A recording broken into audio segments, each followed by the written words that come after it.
Thanks for joining us on NTA International News at this time. I am Dennis Adigunloye. First, the headlines. Police authority warns against revolution march, describes such calls as treasonable felony. Federal government commends the youth's initiatives of finding solutions to the challenges confronting the people.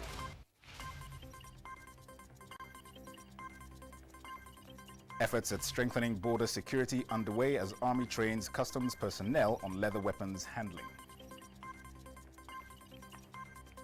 And Nigerian government reaffirms its commitment to ensuring transparency in the execution of World Bank Agriculture Project.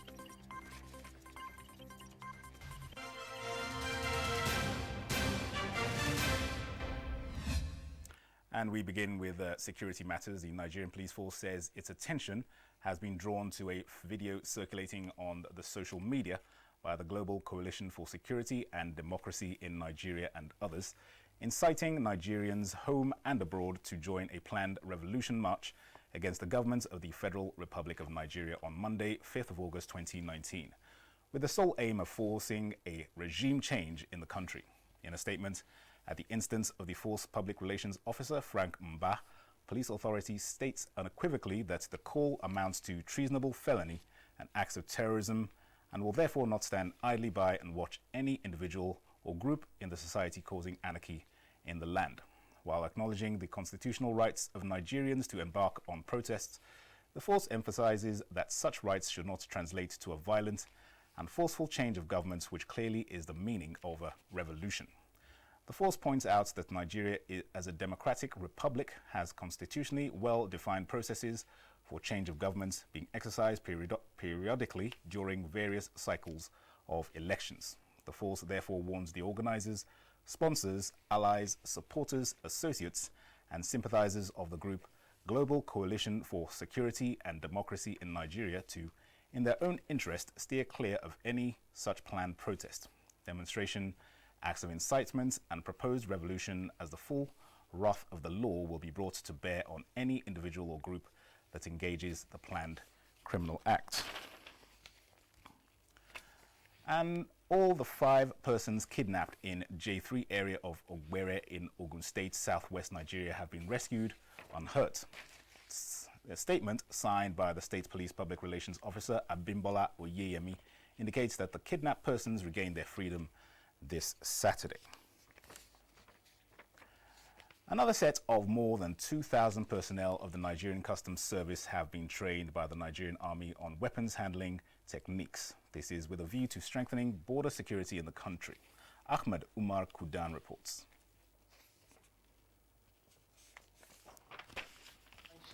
Safety precautions and weapon mechanism is to acquaint custom personnel with the necessary skills to enable them handle and operate small arms and light weapons effectively while discharging their duties of policing the nation's borders. General Officer Commanding 1 Division Nigerian Army, Major General Farouk Yahaya, represented by Commander Engineering Brigadier General Toyin Nimbere, urged the officers to utilize the knowledge acquired in making the country safer. I believe that you must have acquired the basic skills and knowledge on how to handle AK-47 rifles, pistol, and other small arms which are common and basic weapons that can be used to counter armed banditry in any circumstances. Now our officer will become expert in handling arms and ammunition, and that brings safety to the society, because by training we are not supposed to shoot to kill, we are to maim. So they have been trained on how to target, where to shoot and maim. The Nigerian Customs Zone B promises to leverage on the existing synergy between the two agencies. In Kaduna, Ahmed Umar Kudan, NTA News. In the meantime, Senate President Ahmed Lawan has pledged the support of the National Assembly to the Nigerian Armed Forces in the fight against insurgency in the country. He stated this in a message at a dinner for the graduating course 27 participants of the National Defense College, Abuja. Francis Form reports. Nigeria is facing different internal security threats in parts of the country.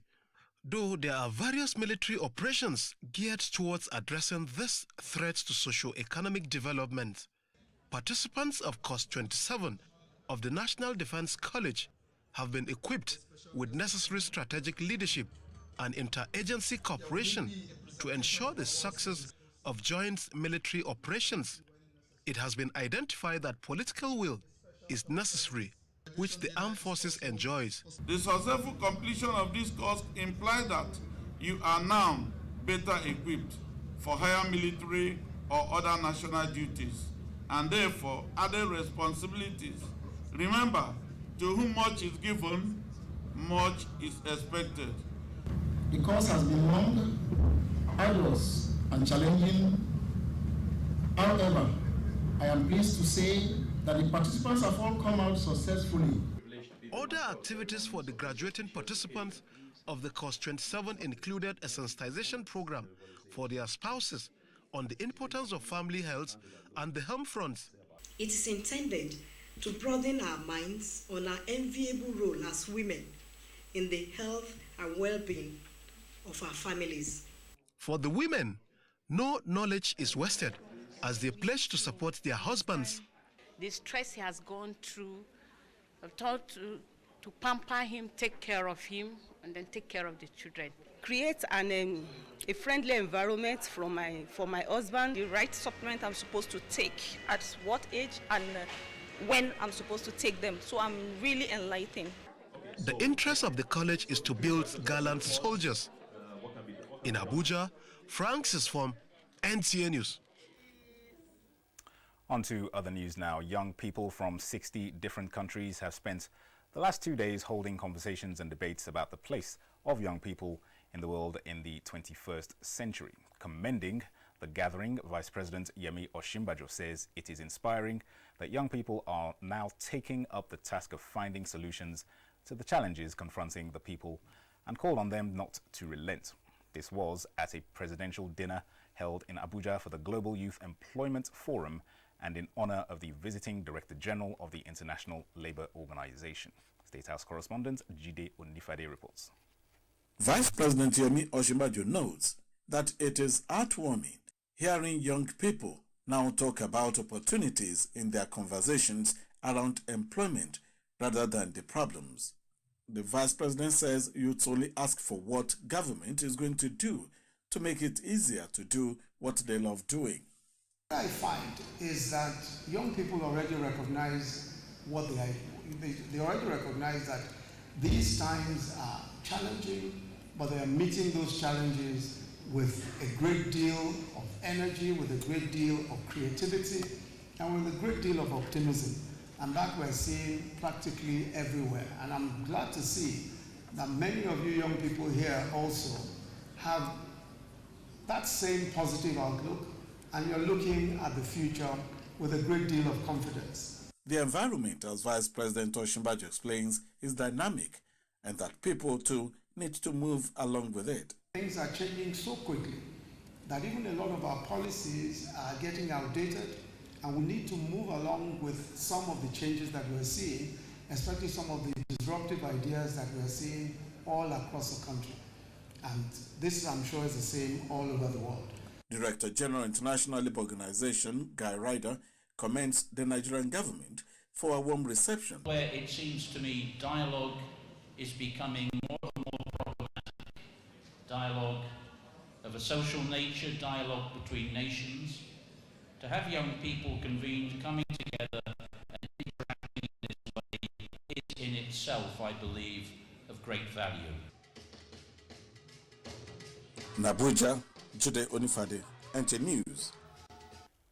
In another development, Anambra State Governor Willie Obiano says 60% of the federal government's 3.5 billion naira loan intervention through the Central Bank of Nigeria will be given to women farmers in the state. The governor stated this at the 2019 Mothers Summit in Oka. Chukunonso Nwabueze reports. Nigerian women have continued over the years to make a case for an adequate inclusion in the nation's leadership and political positions. The need to actualize this long-time aspiration re-echoes here as Governor Willie Obiano opens the 2019 Mothers Summit with an assurance of government's commitment towards the realization of women's socio-economic and political goals. We have given women more responsibilities, pushing our mothers into positions of trust. I have 6 women serving in my cabinet as commissioners and 4 special advisors as women. The annual summit, which is in its 5th year, is at the instance of Caring Family Enhancement Initiative, CAFE, a non-governmental organization founded by the wife of the Anambra State Governor, Bello Chukwuobiano, in collaboration with the state's Ministry of Women and Children Affairs. I am delighted that we have gathered once more to deliberate on issues of common concern to us women in the context of today's world. Professor Uche Azikiwe, wife of Nigeria's first president, first female governor in Nigeria, Dame Vejie Tiaba, as well as other women, were honored for their contributions towards the development of women in Nigeria.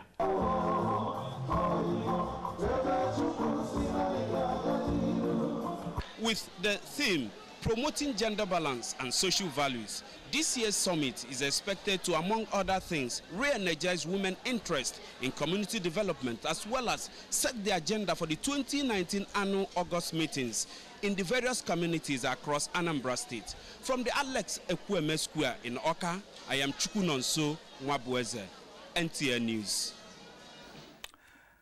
The federal government says it maintains transparency devoid of corruption in the execution of $200 million joint World Bank agriculture project. To this end, a one-week capacity building workshop was organized to acquaint government officials who will execute the 5-year projects at the national and state levels with the needed knowledge. Musa Baba Ali reports. About 150 officers are to implement the project at both national and state levels. This capacity building workshop is therefore organized for the staff towards ensuring that they carry out their duties according to the World Bank standard and guidelines.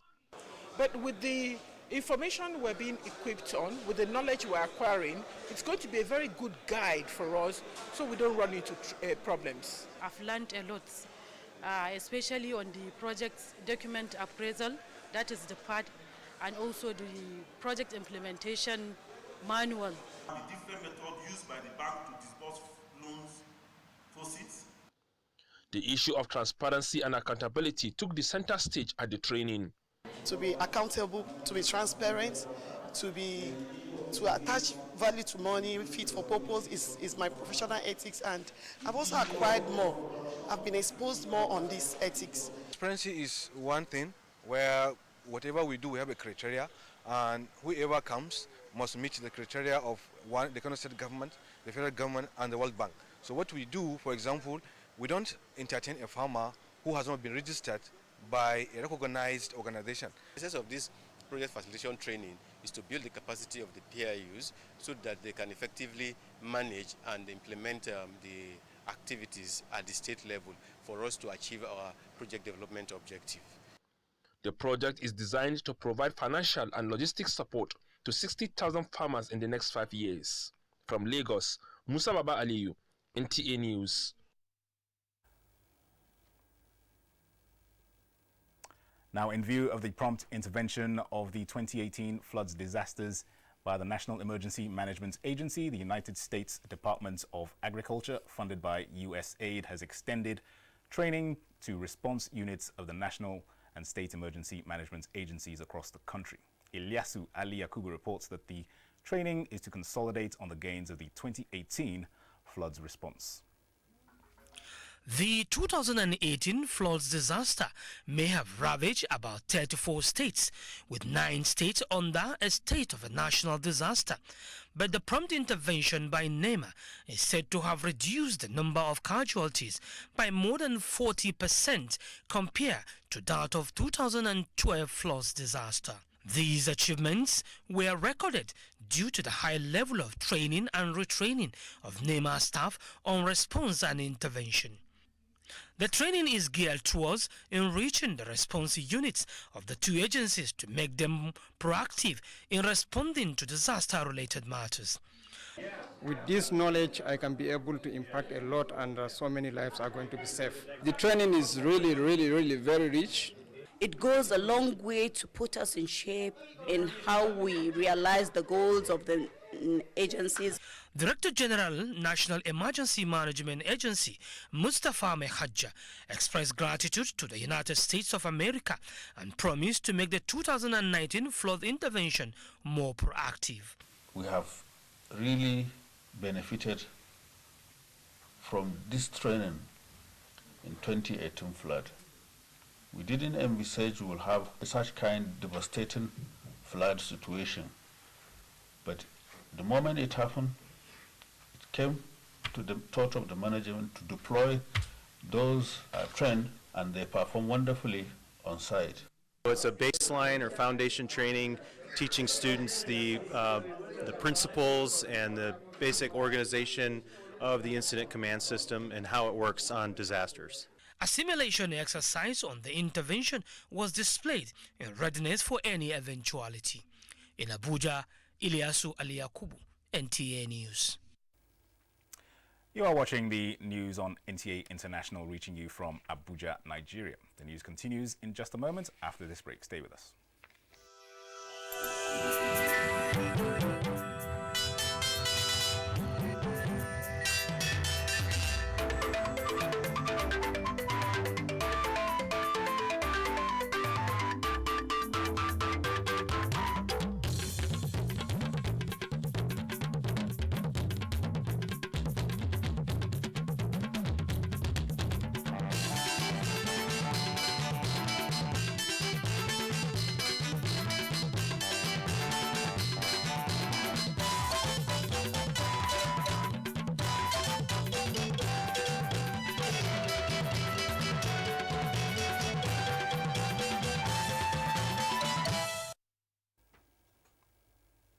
Thanks for remaining with NTA International.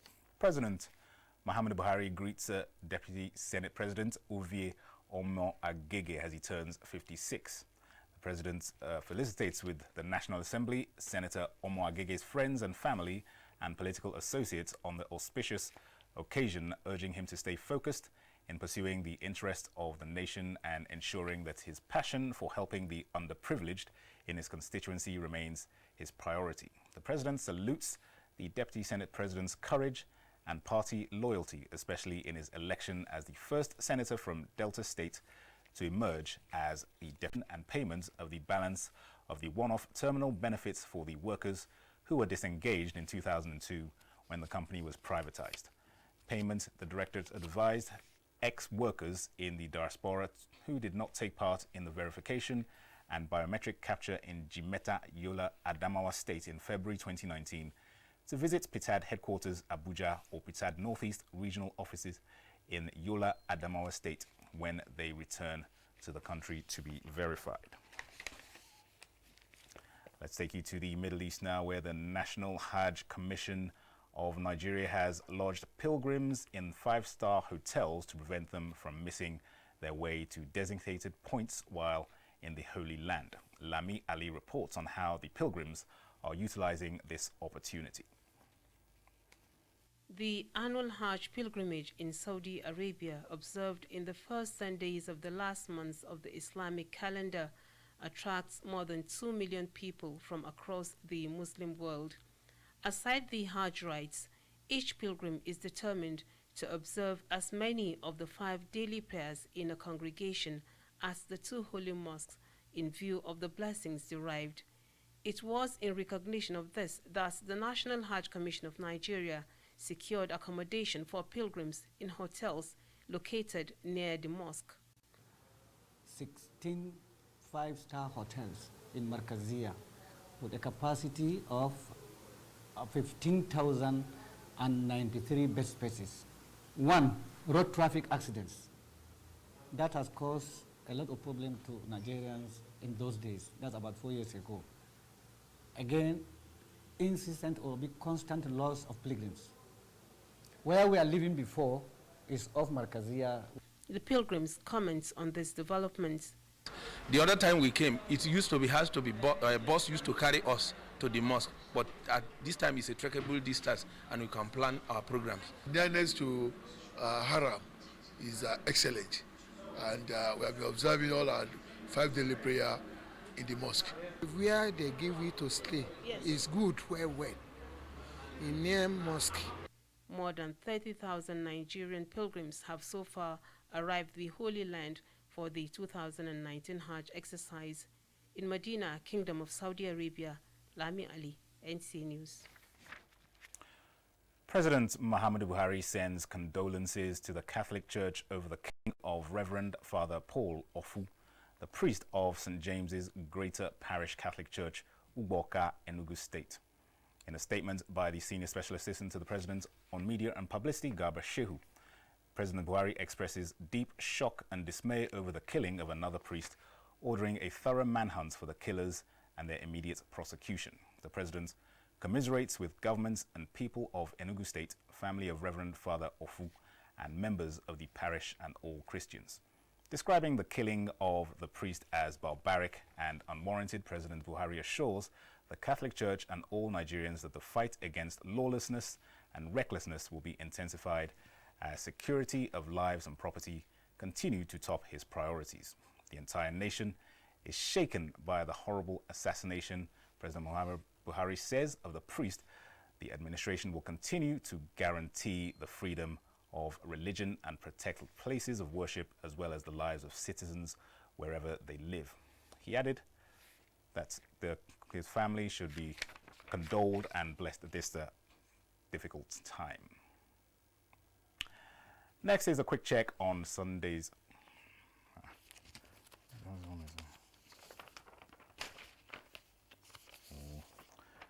All right, next up is the Week in Review with Ilyasu Ali Yakub.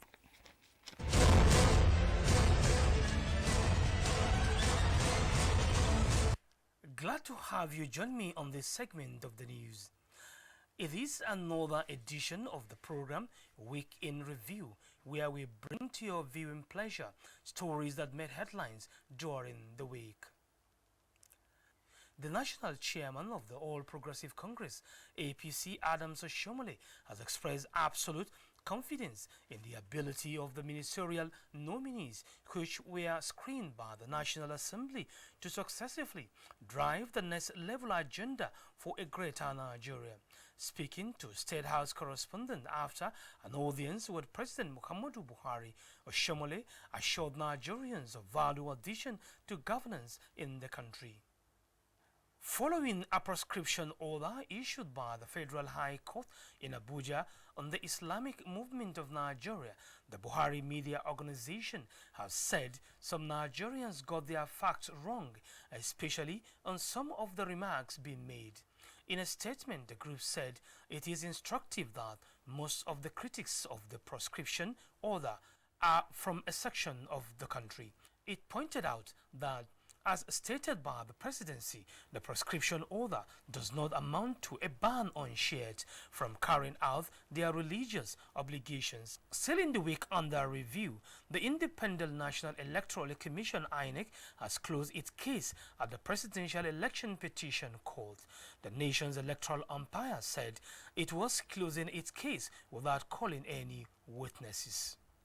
In another development, President Muhammadu Buhari has opened and closed his defense before the Presidential Election Petition Court sitting in Abuja. President Buhari, through his counsel, Wale Olanipekun, is defending his victory in the February 23, 2019, as declared by the Independent National Electoral Commission. The APC, through its lead counsel, Lateef Fagbemi, as the third respondent, also closed its case. The Senate has confirmed the 43 ministerial nominees as transmitted to it by President Muhammadu Buhari during the week. The Senate urged them to give their best in the execution of the Nigerian projects. That's it on this segment. My name is Ilyasu Ali Yakubu. The news continues.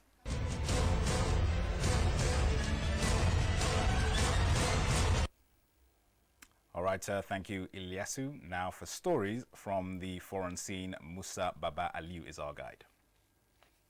The African Union says the Sudanese military rulers and the main opposition coalition reached an agreement, thereby paving the way for a new transitional government. The agreement which outlines the shape of the transitional government, was brokered by the African Union and neighboring Ethiopia in talks that were sometimes suspended because of street violence in Khartoum and other cities. The main opposition coalition, the Forces of Freedom and Change, welcomed the agreement, describing it as a first step with more to follow, and pledged to complete the journey to freedom, peace and justice in Sudan. In another development, security experts are advocating more intelligence sharing to counter weapons, widely considered as the greatest threat to their security forces. The African officials at a meeting organized by the United States military acknowledged the impact that IEDs pose to their armed forces, as the devices are constantly being used by militant groups. And the report from outside Africa indicates that the United States has formally withdrawn from a landmark 1987 nuclear missile pact with Russia after determining that Moscow was violating the treaty. Russia has, however, denied the accusation, stating that it was a plan by the US to leave from the agreement in order to develop new missiles. Washington signaled it would pull out of the Arms Control Treaty 6 months ago unless Moscow stuck to the accord. President Donald Trump told reporters he would like to seal a new arms deal with Russia, reducing all nuclear forces, and possibly with China. Musa Baba Aliyu, NTA News.